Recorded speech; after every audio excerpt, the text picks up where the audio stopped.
Shalom from Israel. This Shabbat we read Parashat Nitsavim. Nitsavim, Hebrew means you are standing. Atem Nitzavim hayom kulchem. Today you are standing, all of you.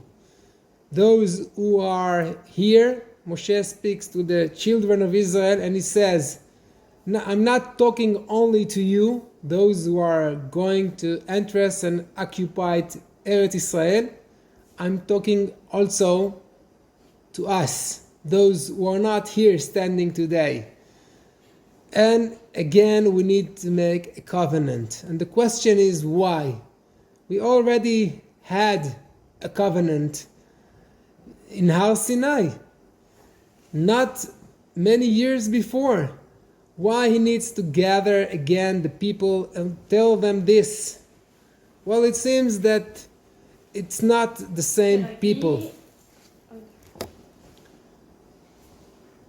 It's not the same people.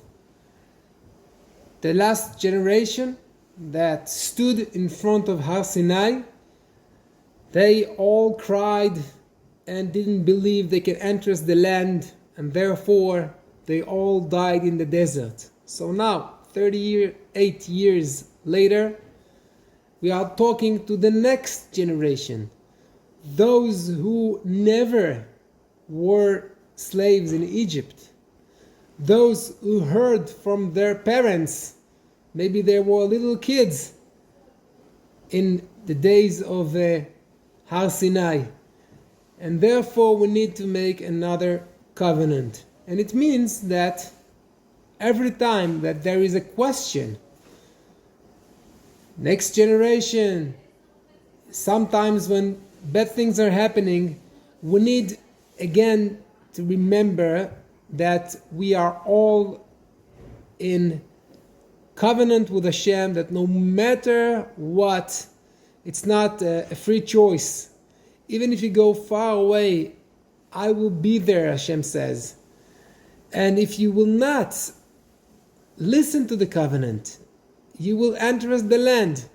You will make again the covenant with Yeshua on Har Gerizim and Areval.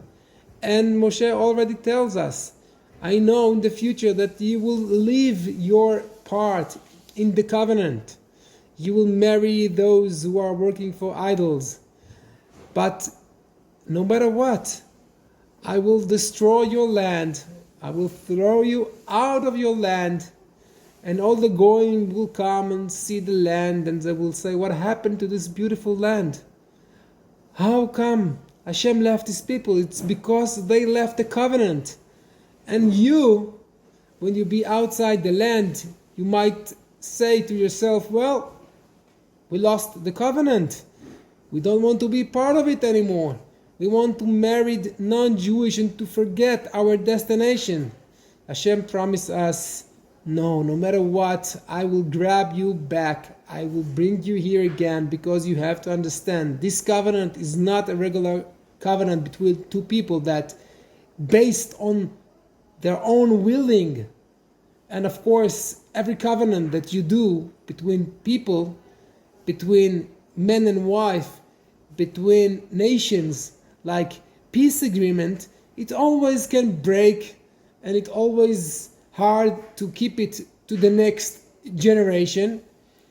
But the covenant with Hashem, it's different. It's not based on two sides who want it. This is the nature. No matter what, the covenant exists. So Hashem promises that at the end of the days, which is now, I will grab you back to your land, back to your language, and I will make a Brit Milah to your heart, and you will again follow my orders. And this is what Moshe promised us. And Baruch Hashem, we read this parasha before Rosh Hashanah. And we want to pray that we feel again that we are all standing together in front of Hashem and making Hashem King of the universe by our praying. And we understand that this covenant is not something that's based on our willing or choice. We have no other option besides doing our destiny, which is creating a kingdom of Hashem, that all the people in the world will recognize Hashem, and everyone, Yeda kol pa'ul ki ata alto, every creature will understand that He is the one who created us. V'yavin kol yetzur ki ata yetzarto, v'yomar kol asher neshama be'apo, everyone who has breath in his mouth, and is a man who was created by the shadow of Hashem. Hashem Elohei Israel Melech. God is the King of Israel, and He is the King of the universe. Shabbat Shalom, Shana Tova from Israel.